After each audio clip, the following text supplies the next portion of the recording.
Hello, everyone. I hope that you're doing amazing wherever you are in the world. My name is Shikha, and I welcome you to my channel. As always, I'm really grateful that you're listening, subscribing, and commenting. I really appreciate the support. And in this one, I actually wanted to speak to you about a random topic. It's not related to anything INFJ or ADHD or anything, but it's one of my current obsessions, perhaps, or current interests, I would say. And it's kind of to do with my observation of how people spend their money. It just always really fascinates me how people spend their money.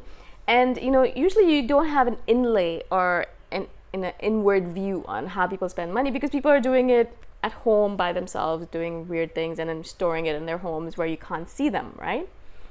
But I recently joined a WhatsApp group in Ubud in Bali, which is related to selling items before you leave Bali, for example. So a lot of these expats that live here for a few months, few years, whatever it might be, and then they do fire sales. They're literally selling their entire home almost because they're moving back home to wherever they come from, Australia, England, whatever it might be.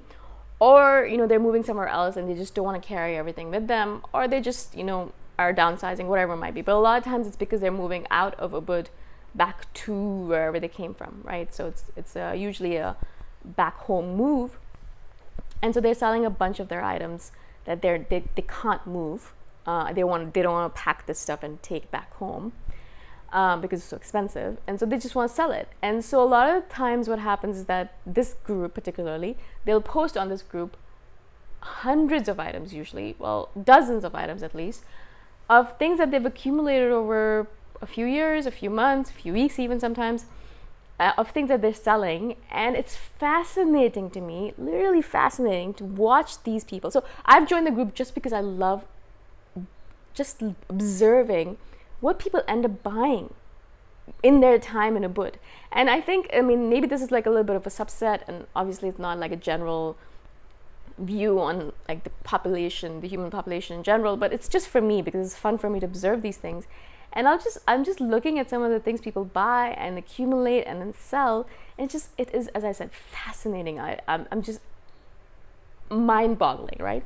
So one of the things that I've kind of observed is that people end up buying a lot of weird shit that they buy for hundreds of dollars and end up never using.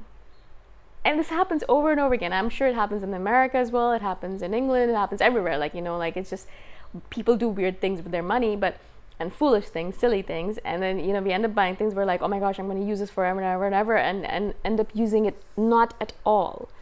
And if it's okay if it's like a small item, right, and you spend $10 on it and you never used it, I guess. But a lot of these people are spending hundreds of dollars on random things like a harmonium, which is a musical instrument from India. They got it shipped from India, a harmonium, for 400 USD or something, never used it and are now selling it. Or they got this custom made shelf, the shelf that they made out of, I don't know how, they got it made custom, and then they spent 800 USD on it, and now they're selling it because they're going back home. They use it for like maybe a few months. Or this person, I remember, they bought a full home gym set for 5,000 USD in Ubud, and then they had a villa, and it had enough space, so they converted one room into a gym, and they had like a treadmill, they had the weight machines, they had dumbbells, they had everything. Like, they spent a bunch of money on this. A month after they bought all this stuff, they realized they have to go back home. I don't know for what reason. I don't know this person. These are all strangers, and so they had to sell the entire thing. And of course, they couldn't sell it for 5,000 USD because no one's gonna buy it for that. So they had to sell it for a much I think they sold it for 3,000 USD or something. Like, they were trying to sell it. I don't know if they sold it. But I would look at all these people and look at all these items, and I just kind of like think to myself, what item have I purchased in the past which is exorbitantly expensive for my level of expense, and then I used it once or twice and then sold it or gave it away without even using it. And I can imagine I'm not a big spender in general, but I do remember there was this one time I was taking part in a pageant, and I bought this 1,500 Canadian gown, and I wore it once or twice for the event, and then I never wore it again. And I think I donated it. I didn't even sell it. Oh my gosh, it was such a waste of money. And things like that. So, I'm just kind of watching these people, and I'm thinking to myself, like, what are we thinking when we buy these things? Of course, we're thinking, we're going to use it a lot, and then we're going to sell it after.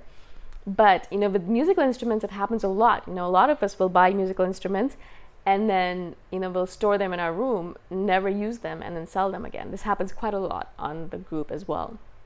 Another thing that gets bought a lot and never used is exercise equipment. So a lot of people will buy like exercise bikes or treadmills or weights and things like that, never use them, and then sell them again. Another item that gets sold a lot is clothing. And this, again, they'll buy like random pieces of clothing. Like this person just recently posted a dress, a really pretty dress from H&M in collaboration with some big designer. And it was, I don't know, 100, 200 USD. And, she's like, I bought this dress thinking that I'd be able to wear it to certain events, but I never end up wearing it, not even once. And she's selling it again now after a few months of just sitting in her closet. And I think, of course, we kind of go in to all these purchases with good intentions. We're not necessarily thinking, oh, I'm never going to wear this, but I'm going to buy it. Maybe we're not thinking at all. Maybe we are thinking. Either way, if it's conscious or unconscious, we do buy these items, right? And I've done this too, and we buy these items with like great hopes of using them a lot, and then we end up using them not at all, and then we sell them. Thankfully, we have a place nowadays. Usually in most cities, you have like a used items website, Craigslist or Kijiji, or here like WhatsApp groups, where you can post these items and people can buy them. But then I always kind of think about like that quote that I read a long time ago that always sticks in my head. All that clutter used to be time and money. All of those items used to be time and money. Basically, time, of course, but money as well, obviously. So you use all that money to buy those items, and all that money you made by spending your time doing a task for a company, right? And so all of that clutter, all that stuff that we're like, all right, I'll just sell it. I'll just sell it after if I don't use it. It's time that you spent, a lot of time making that money. And then it's just going to go down the drain, most of it. Or it's like obviously money that you could have potentially used for something else, of course. Or you could have invested. And so, my first thought always is like, oh my gosh, I'm sure these people are rich enough. They don't have to worry about money and all that because there's a lot of expats in Ubud that have money. So it's fine. But I always kind of think of it, like it's just such a waste of time and money and effort that you buy all these things. A lot of them are pretty useless. And I look at some of these items and I'm like, why did you even buy that thing? It's so ridiculous. Some decorative items or some items that you're looking at, you're like, what is that used for and why did you buy it? And obviously a lot of these are like impulsive purchases that people made when they were feeling down or lonely or sad or whatever it might be, right? It makes sense because we've all done it. But a lot of times, I'm just sitting back and looking at the items and looking at the picture of the item and thinking, okay, like what the hell is this and why did you buy it and what's going on here? just utter confusion about it.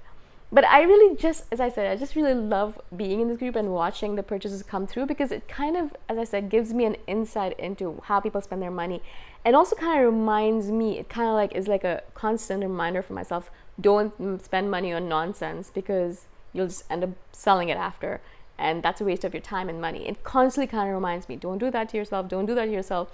So next time I'm thinking about buying a ukulele or something, or a guitar, because I'm like, ooh, I'm going to learn how to play the guitar, I'll be reminded of all those guitars and musical instruments that come through on the group that people had good intentions with, bought them, never used them, and then just sold them unused, or maybe used once or twice after a few months or a few weeks, whatever it might be. And it kind of is a good reminder for me. And also I just wanted to kind of do this video because I thought it was a fun insight from me and also hopefully for you on how people spend their money. And I would love to know how INFJs spend their money. I know INFJs are a little bit more careful than other people on spending money, but I'd love to know what you spend your money on. Like, what are the things that you love to buy, that you buy all the time and you'll never stop buying? And what are the things that you end up buying that you're like, this was a huge mistake? If you want to share, if you're comfortable sharing, I'd love to hear from all of you in the comments below. And again, thank you so much for listening. I hope this was interesting to you. And I hope that you have an amazing day wherever you are. Bye for now.